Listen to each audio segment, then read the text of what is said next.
Watch this. No way!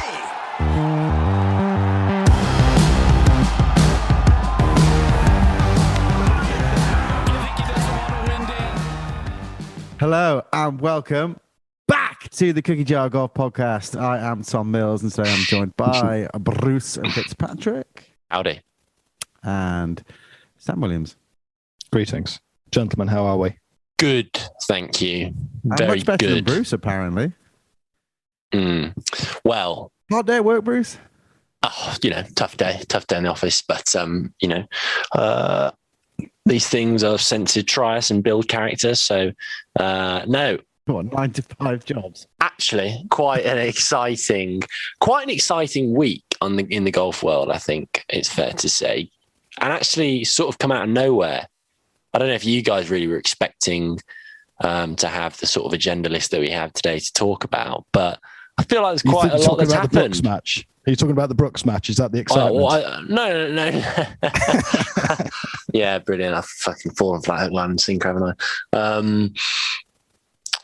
Brooks match. We got Rory. Well, that is one footnote. Yeah, we've got Rory the shirt rip. We've got International. Tiger advertising a new piece of technology whilst also trying to announce his comeback. I mean, the fact that no one's talked about TrackMan pay for that, it's truly unbelievable. Yeah, it's not TrackMan, it's Full Swing Simulator, and the fact that's lost on you shows how terrible that bit of marketing / comeback unison really was. So we've got that too.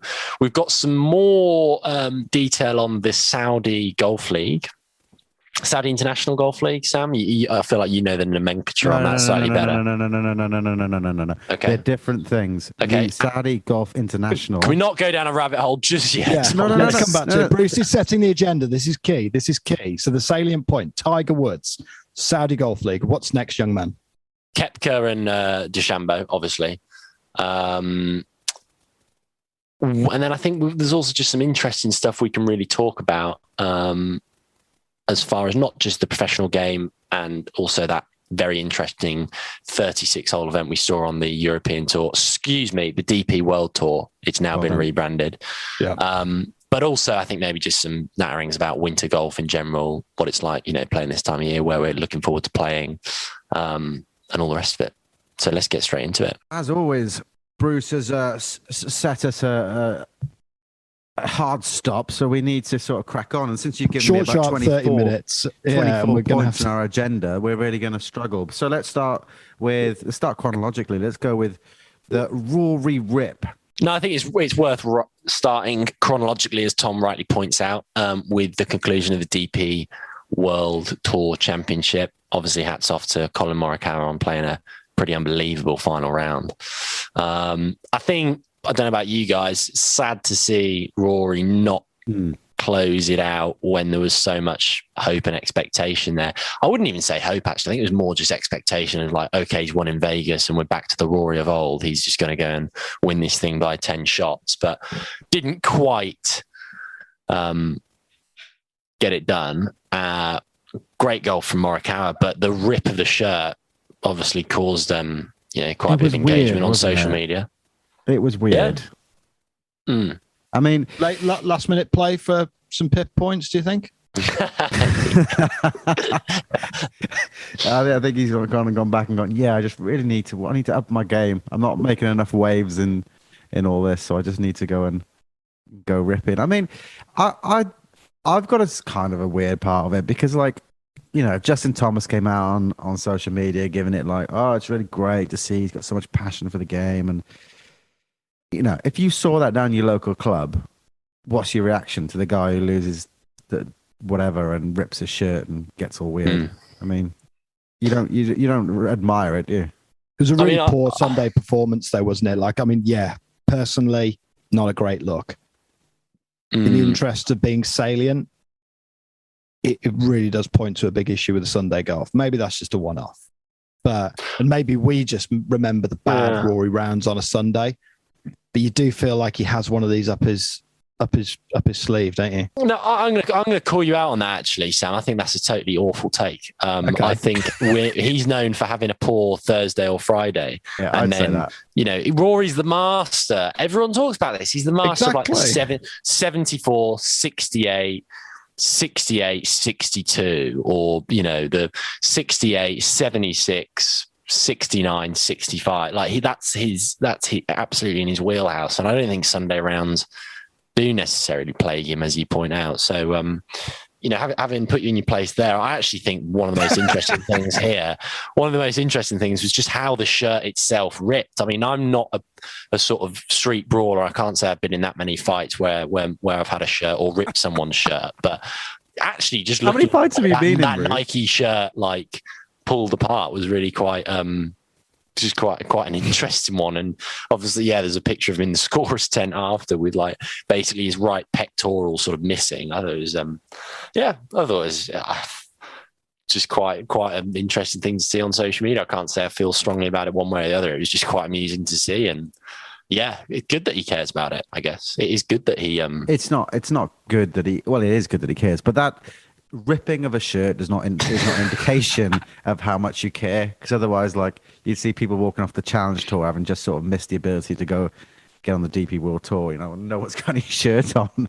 Now it'll get worse and worse. And but it's because it's unusual, isn't it? Usually you see a fist pump or you see a club throw, wouldn't you? Or a snapped club. I've never known any other pro as well. Yeah. This is just like, this is different. I think it's just there's a bit of entertainment, and I think you're quite right. Maybe it is a last minute sort of display for some pit points, although actually on a European tour event would it count? But then it's co-sanctioned, so maybe it would. It's global. It's global. It's co-sanctioned. Yeah. Well, either way, Tiger put pay to that, didn't he? Only a few days later. So well, that's we've obviously had that happen. Go to South Africa. I think it is I think it's a real shame those events in South Africa have kind of been pretty much written off now, haven't they? Obviously this weekend will go ahead, but it's a Sunshine Tour event. Dunhill, gone.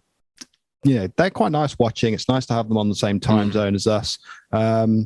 Tristan Lawrence, on the other hand, enormous. I mean, something like he's not had that many starts. That's him now absolutely secured and nailed on for St Andrews in the summer. Yeah. It goes down as a win. It's remarkable. I didn't realize watching it unfold on the Saturday. It shows my ignorance, but it had already been shortened to a 54-hole event given the COVID news, hadn't it? And then when the storm came in, it was like, yeah. Can someone? So I've been sort of looking at the stats as I tend to. Can someone tell me why he doesn't get any points or anything? It's because he's currently not on the DP World Tour. Is that why? Does get points. Absolutely will get points. Xander Lombard has taken the points, 166.5. Then Ashley Chester's got some. Everybody gets some. Yeah, he qualified as well, by the way. Ashley Chester's unbelievable. Yeah. I mean, I really don't want to take anything away from those guys. It sounds terrible, but to nail on a spot at the 150th Open Championship, playing 36 holes, it's just.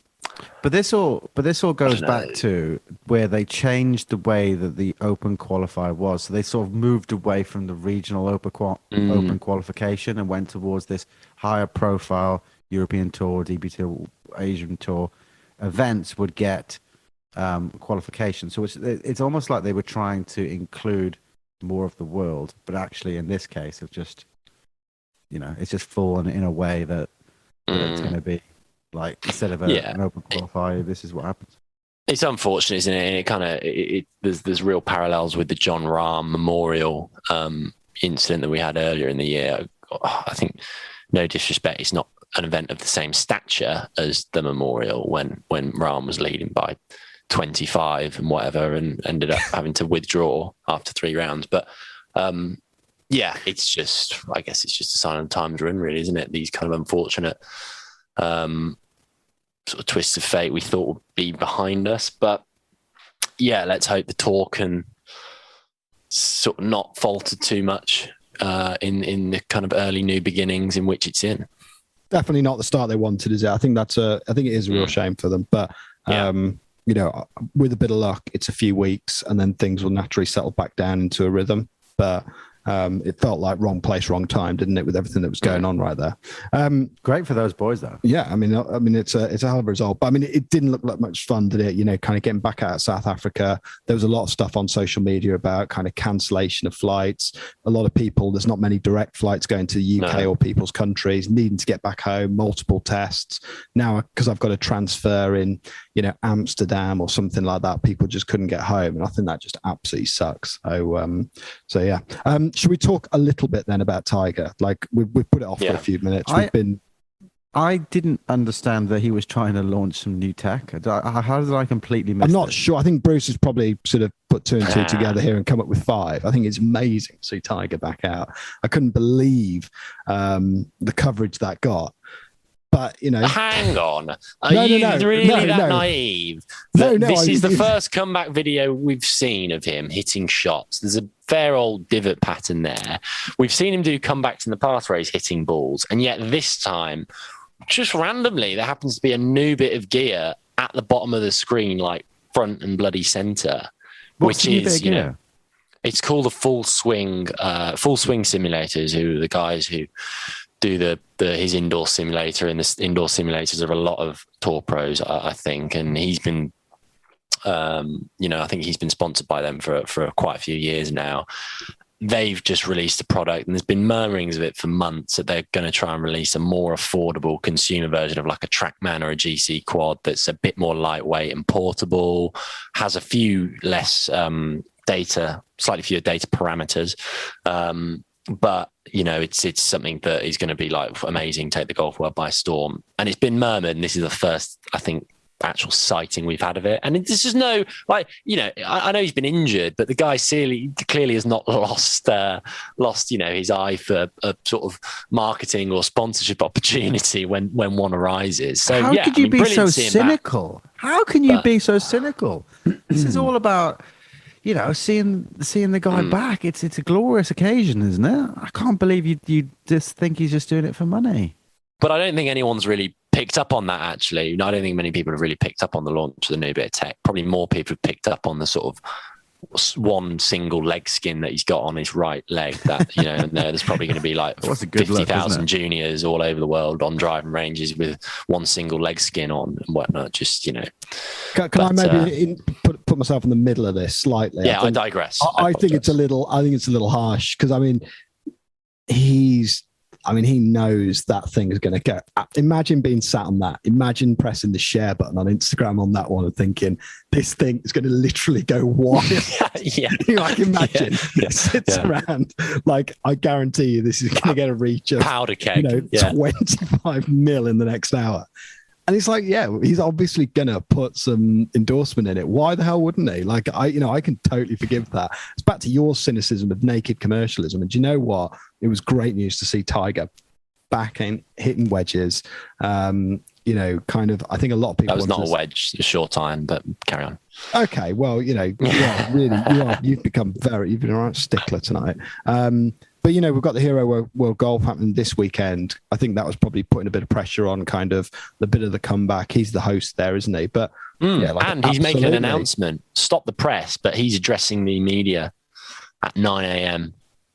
Pacific time, obviously. We're not going into lockdown on again, Tuesday. 9 a.m. Eastern I would take it Tuesday, a lot better if Tiger told me that we're going into lockdown than if Boris that would Johnson's really not improve being told we had to stay indoors the next 4 months. If he was the one telling us. I could probably buy into that, I could actually. And then he rolled out a full swing simulator and said, "Get yourself one of these to pass the time." But I don't know. So what? He's doing a press release. I didn't know that. So what? He is doing a press There's got to be release, some speculation on that.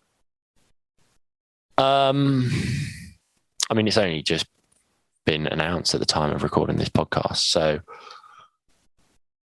anyone want to sort of?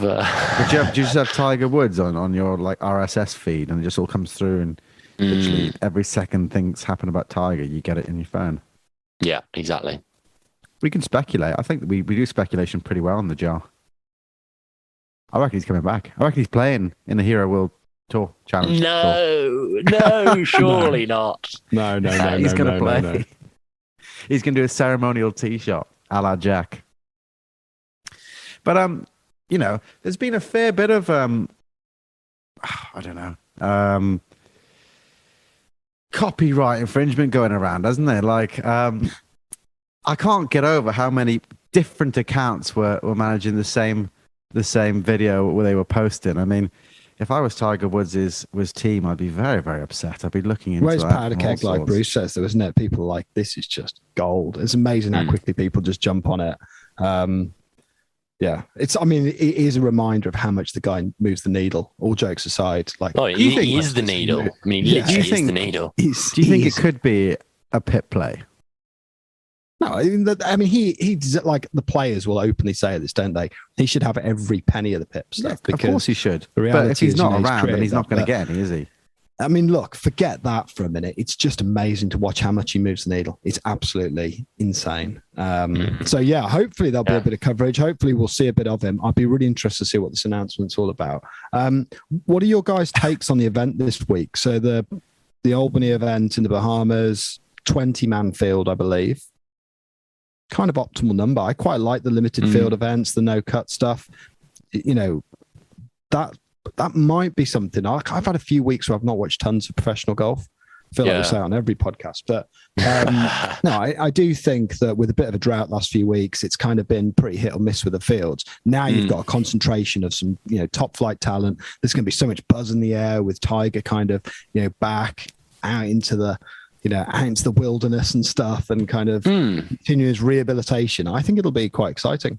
Well, I think to pick up on that point there, Sam, and try and kill two birds with one stone, because let's face it, I don't think we're going to do a big dissection on the Brooks-Bryson match, because to me, I didn't really watch a few highlights. And it didn't really seem like much of an event. But I think you're dead right when you say that it's quite an interesting format, and maybe something that will provide some excitement, being a 20-man field, because I just feel like that head-to-head, like 1v1 stuff that they've tried doing with Phil and Tiger, and now Koepka and Bryson, it just doesn't work with the nature of golf. Like, the nature of golf is so random, like day to day. Even amongst the best players in the world, like Bryson, by pretty much every metric, has had a better season than Koepka, and yet he's been dusted by him 5-3. He's not won a hole because it can be so crazy as well. Huh? Yeah, it's 12 format. Yeah, but it can just move around so much. Like, guys will have a huge difference in their sort of scoring from day to day of, like, I don't know, 5, 6, 7 shots. And so the 20-man field in the Bahamas, I think you're not going to have that same issue where it's just 18 holes and 1v1 and maybe not as exciting in terms of the coverage that can be offered. So yeah, I'm planning on tuning in. I think it'd be a great event. I think it'd be really good. I think the common thread of what seems to work well with these things when they've mic'd them up in the match as they brand it, Phil, like, he stole so many column inches. I mean, he was really the main event. You couldn't stream it in the UK, but it sounds like Phil put on an absolute commentary masterclass for anyone that would listen to it. And apparently the guy just did not come up for air for 2 hours. It was just constant. He was brilliant. Yeah, he was brilliant. But it's, I guess, yeah, the format itself, I wonder whether it's just wearing a bit thin with some people. That idea of, like, the sort of, I guess, is it that different from Shell's sort of wonderful world of golf? That's what I was just thinking.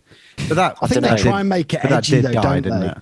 Yeah, wonderful world of golf did die. Yeah. They were sort of like triangle matches, weren't they? And they were assembling, really, at the time, the best 3 players to continue to play against each other. And I think this here is like they've tried to take something that isn't really there, turn it into some sort of media grudge, make it feel really edgy, and then they get out on the course and they're like, "Yeah, an AirPod in each ear."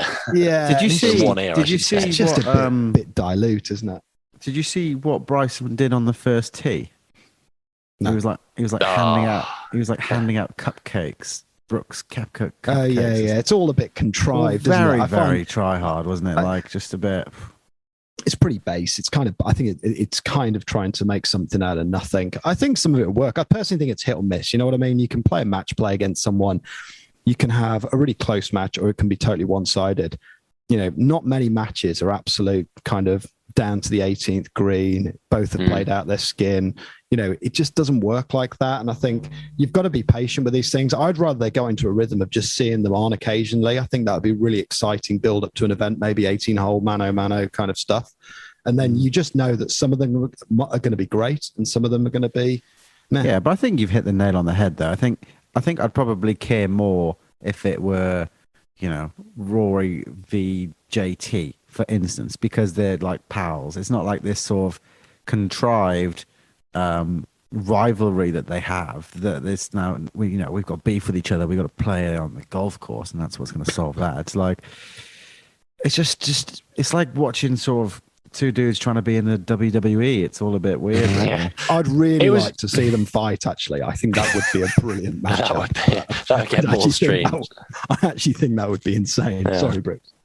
Yeah, no, and I think I can't help but feel in this case, when they built up the rivalry for so long and that there perhaps was some genuine interest there, it all just seemed to be put to bed at the Ryder Cup, really, when they were hugging and there was a big ceremony. And then, best part of 2 months later, they're sort of trying to resurrect it. It's just, I don't know. So the hugs it's were lukewarm, fake. isn't it? We were forced to hug, and but, smile, and kiss each other.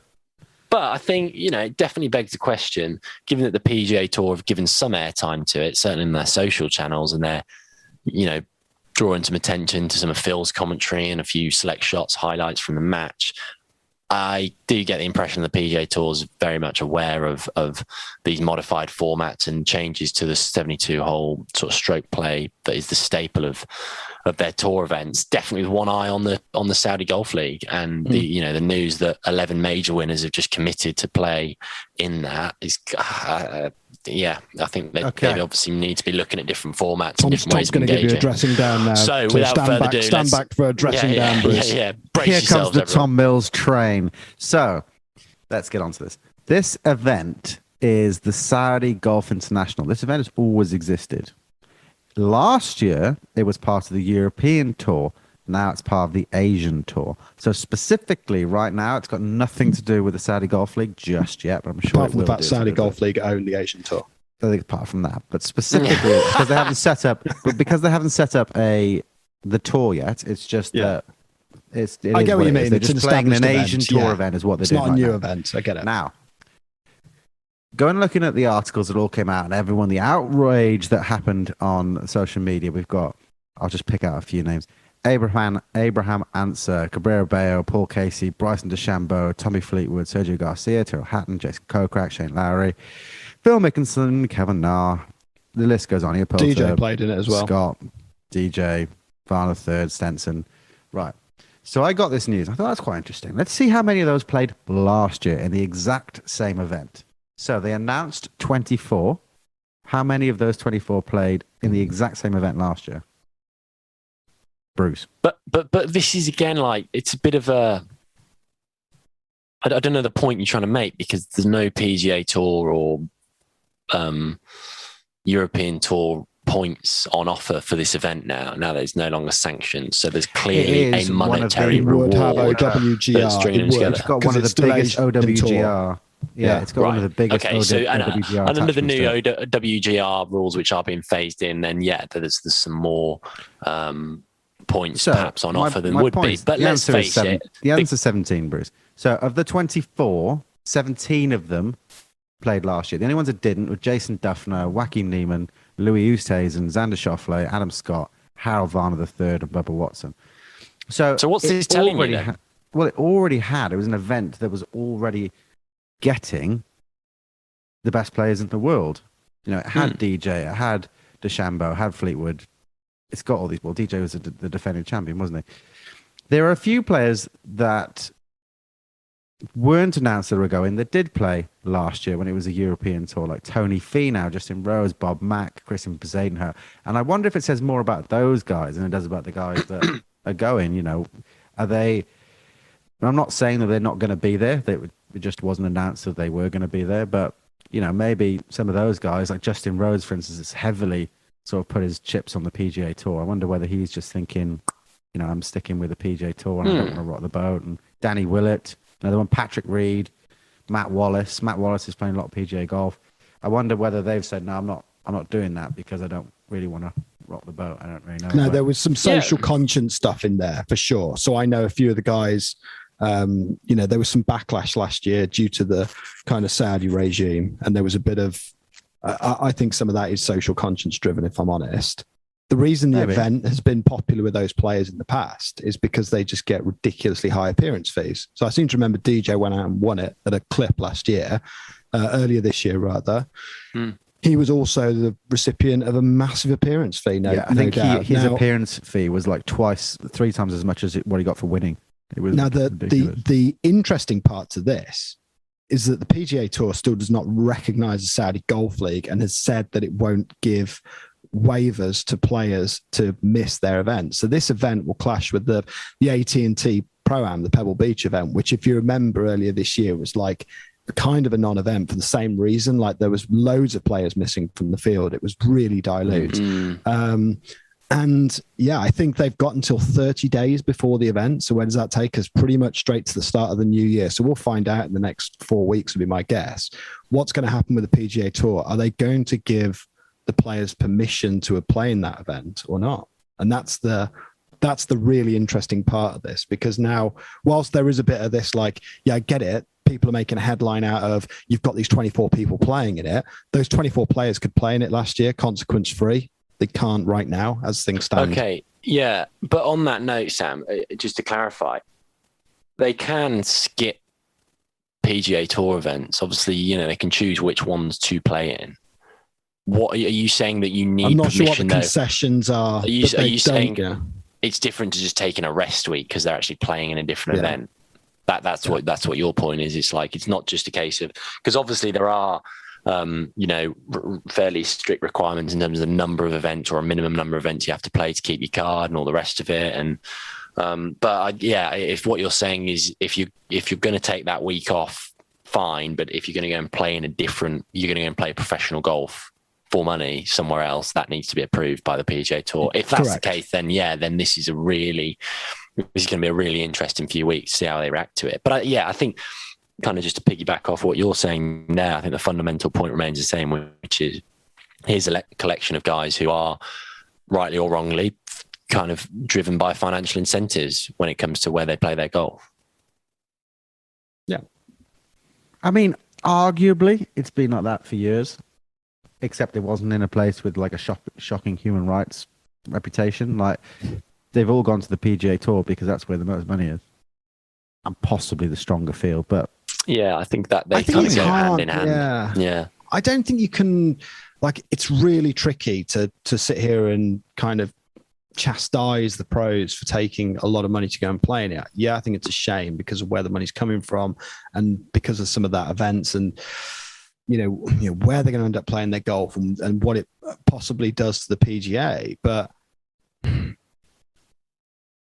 like, I think it's really hard to say to them, you shouldn't be accepting, appearance fees and all the financial incentives that go alongside it. I mean, I don't know where it goes from here. It's definitely at that kind of, it's going to force the PGA's hand, this for sure. In one way or the other, it's definitely something's got to move now, isn't it? And it's a shame when you look at the AT&T. It's quite a cool event, isn't it? Really? It's a brilliant event. It's steeped in some pretty cool history. Steeped in history, like the great celebs that play in it. I think, sure, there's a better job they could do of the coverage and bring in some more of the, different people that are playing there and stuff. But, it really does knock that down another peg again, which is a shame, and. Yeah, I think watch this space, certainly the key takeaway there. Sure. It feels like after the best part of 18 months, maybe slightly longer, of speculation about this rival league that's going to come in and perhaps really change the way the professional tours are organised and structured. I think seems to feel like, the wheels are really in motion now, and we're actually going to, rather than a lot of the conjecture and sort of the rhetoric from certain players about whether they're in favour of the idea in principle, I think it's now going to be becoming pretty apparent because there are actions and events unfolding now, and a lot of tangibles. And you've clearly got precedent with that event being on the calendar already. So I suspect that will probably force PGA Tour to make some concessions around that naturally, weren't it? It was like it was part of the European Tour last year. You had no issue with people playing in it. You can't now object to it on that basis. But by the letter of the law, there is some sand to shift before people can tee it up out there. So exciting times. I know. Tell me about it. And if we go back to Bruce's very, very interesting agenda at the beginning, we were going to talk about winter golf, but I feel like we might need to cut it short because of the aforementioned hard stop that Bruce imposes on us. But I'm just giving the people what they want. just short, sharp. Short and sharp pods. Where can people get their letters of thanks, Bruce? Just so they 24/7, 365. On other exciting news as well, Bruce. I've had my head in the game on merchandise last few weeks. You have indeed, haven't you? There are some pretty. You guys have seen what's coming, right? So we've got the little hoodies from the mixer back in October, which we've had a lot of messages about. So we're going to be shipping those out soon. Those are going to be hitting the website. I don't think we are going to be doing a little collection of Peter Millar numbers, aren't we? And I think it would be remiss not to talk about that for a second.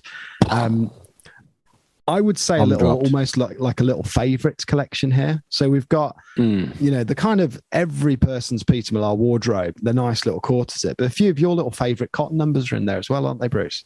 Yeah, let's not give too much away, but let's just say that thankfully we're not going to be too heavily weighted in favour of what Sam Williams has, bashed listeners of this podcast over the head with for the last 18 months or so, talking about pint of milk stuff. It's not going to be too much of that kind of clobber and attire. This is going to be probably a bit more sort of geared towards on-course wear. But no, I think we've been pretty humbled and it's been amazing, very unexpected to hear some of the messages and sort of requests for a bit of cookie jar branded golf gear. So hopefully in the coming weeks and months, we can start to deliver some of that. But don't be alarmed. There will be some pints of milk stuff in there as well. You can still get some pints of milk there stuff. are t-shirts and there are hoodies. Yeah. But I mean, it is cool. Sam will have gear to wear that when he goes out and doesn't buy that pint of milk from the co-op because he doesn't actually drink the stuff. Yeah, but I'll just kick the Peter Millar crew neck on or something like that. That's perfect for something like that as well. I think, it's cool. It's really cool merch. And it's exciting to see it, to be fair. It was cool when we got the few pieces the other week, Tom, and the messages that came off the back of it. It's really nice seeing your logo, especially seeing it on some cool clothes like Peter Millar and stuff that obviously we see when we go out and visit a lot of clubs. It's going to be epic. Yeah, it's going to be pretty good. And if you haven't, since our last podcast, we've also released the film about Berkhamsted Golf Club, which is in England's Golden Age Wonders range, which only has one other thing in it, but we'll shortly have more. But if you haven't checked it out, please go ahead and check that out on YouTube. It was good fun to go down to Berkhamsted. It's a good golf course, and I urge you to get down there and play it if you have a chance. So I think that's pretty much it for this evening. Thank you very much, guys, for joining me. Thank you very much for listening, and until next time. Goodbye. Watch Adios. this.